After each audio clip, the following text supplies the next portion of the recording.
Dans le prochain épisode de Demain nous appartient. Tandis que Stanislas se jette sous le véhicule de Sébastien, Manon ne se laisse pas décourager. Victoire et Samuel aident quant à eux une femme à accoucher. Attention, les paragraphes qui suivent contiennent des spoilers sur l'épisode de Demain nous appartient lundi soir sur TF1. Si vous ne voulez rien savoir, ne lisez pas ce qui suit.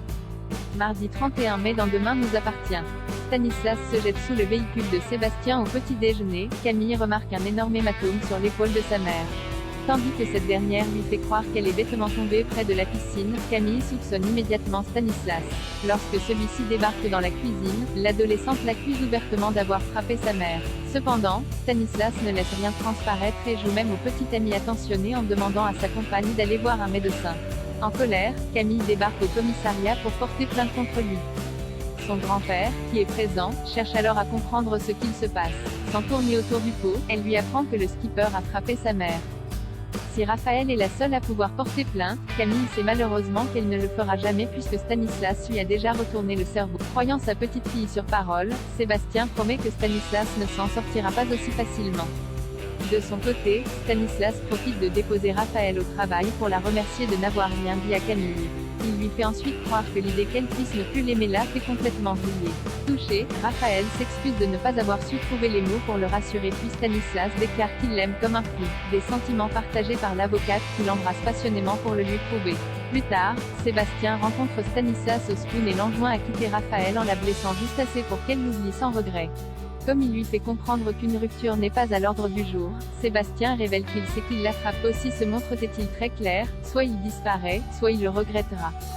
Puisqu'il s'amuse à le provoquer, Sébastien jure de le massacrer s'il venait à lever une fois encore la main sur sa fille. Stanislas débarque ensuite au cabinet de Raphaël avec un bouquet de fleurs. Après lui avoir dit combien elle était merveilleuse, le skipper lui rapporte la discussion qu'il a eue avec Sébastien. Bien que furieuse, elle se dit certaine que son entourage finira par voir l'homme incroyable qu'il est.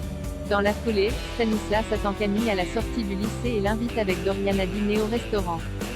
Toutefois, le couple n'a pas très envie d'être avec eux après tout ce qu'il s'est passé. En fin de journée, Raphaël donne rendez-vous à Sébastien et Camille afin de crever l'abcès.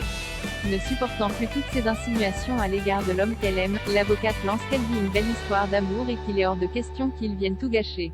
S'il comprend la mise au point de sa fille, le procureur souhaite cependant savoir si Stanislas a levé la main sur elle. Une fois qu'elle a affirmé que non, Raphaël les supplie d'arrêter leur acharnement.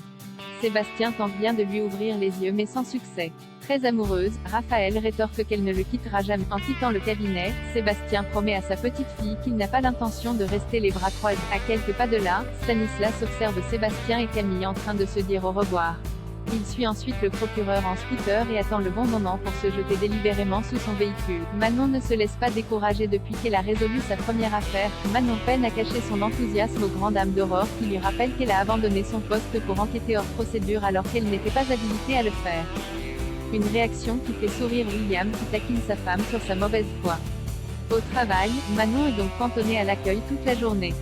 Même si elle enchaîne les appels allant d'une perte de carte d'identité, à l'oubli d'une voiture dans un parking en passant par la disparition d'un chat en chaleur, la jeune femme ne se laisse pas décourager. En fin de journée, elle rejoint Damien et Nordine au spoon pour boire un verre et déclare que ce job est fait pour elle.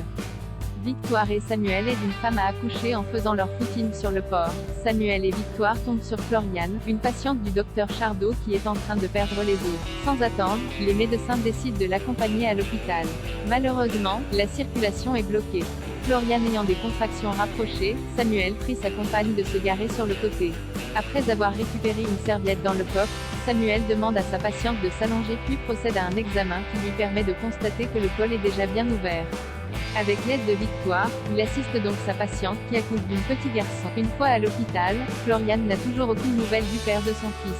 Ces derniers s'étant disputés, la jeune maman craint que leur relation ne soit terminée. Victoire propose alors d'aller le voir pour lui parler mais Enzo n'est pas à 7 en ce moment à cause du travail. Comme elle n'a pas d'emploi, pas d'amis et pas de famille dans la région, Samuel craint que cela ne devienne compliqué pour elle si Enzo ne revenait pas.